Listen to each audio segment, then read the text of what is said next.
For the Torah reading, it's a double portion, Aharei Mot in Kedoshim. It has many different themes. Some of them are a little bit more challenging. Some of them are quite beautiful. As you can be surprised to find out, I'm going to pick the beautiful ones. And I'll start with an idea that my teacher, Rabbi Yitzhak Greenberg, taught that in the Damascus Covenant, which was a charter that the Jewish sect that lived in Qumran about 2,000 years ago, it says specifically that if a person falls into a body of water and is actually drowning on Shabbat, you may not pull them out. Presumably, the rescue is forbidden because it would involve some actions that would violate the restrictions of Shabbat. And we know from the book of Maccabees that a group of Hasidim in those days were attacked on Shabbat and killed because they refused to save their lives by fighting the Greek army and thereby desecrating the Shabbat.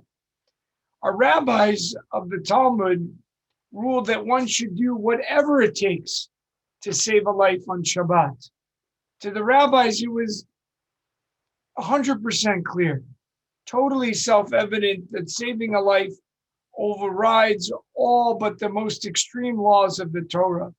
Even if there was only a possibility that a life is at stake, it doesn't matter. Despite this uncertainty, one should override the laws and prevent any potential death.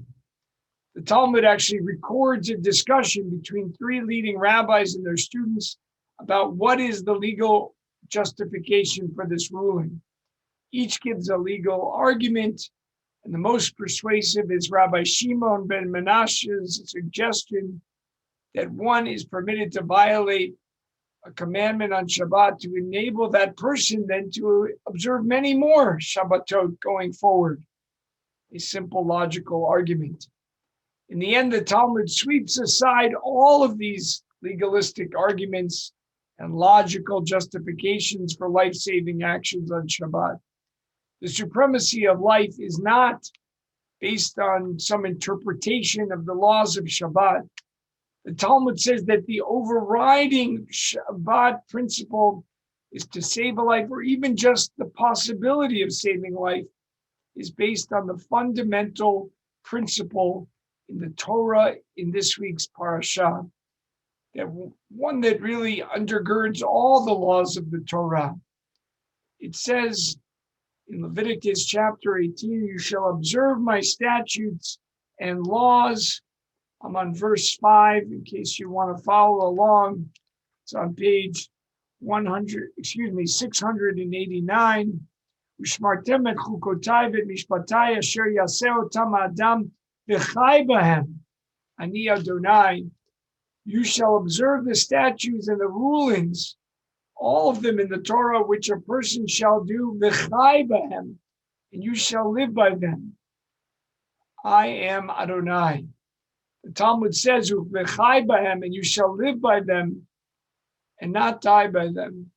The laws of the Torah were given so that they could help us live by them and enrich our lives, elevating our lives to a different spiritual plane, to a higher moral and ethical plane. And of course, if observance of the Torah will bring us any harm, then the law is suspended, because God bestows the Torah to give us life and not death. This gets expanded by Maimonides in all different ways, which we could go on and on. This past year, we saw that many people were perplexed by the Haredi ultra-Orthodox response to COVID-19. They continued to pray in groups, to not wear masks, and this led to many deaths.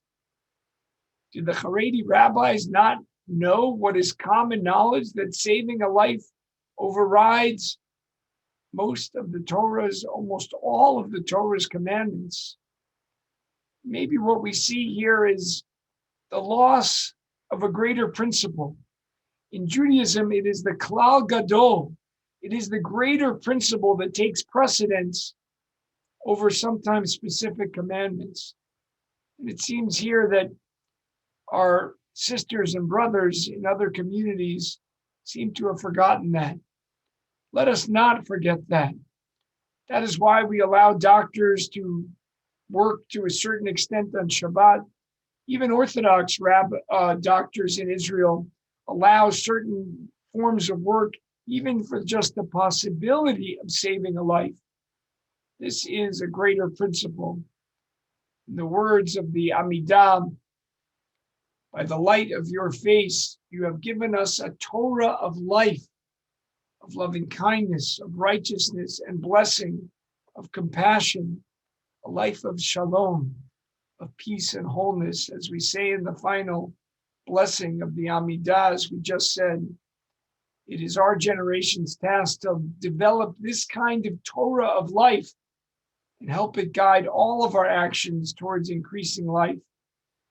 This, of course, will make the Torah what it was meant to be, a Torah of life, of sustaining community and appreciating the preciousness of each life.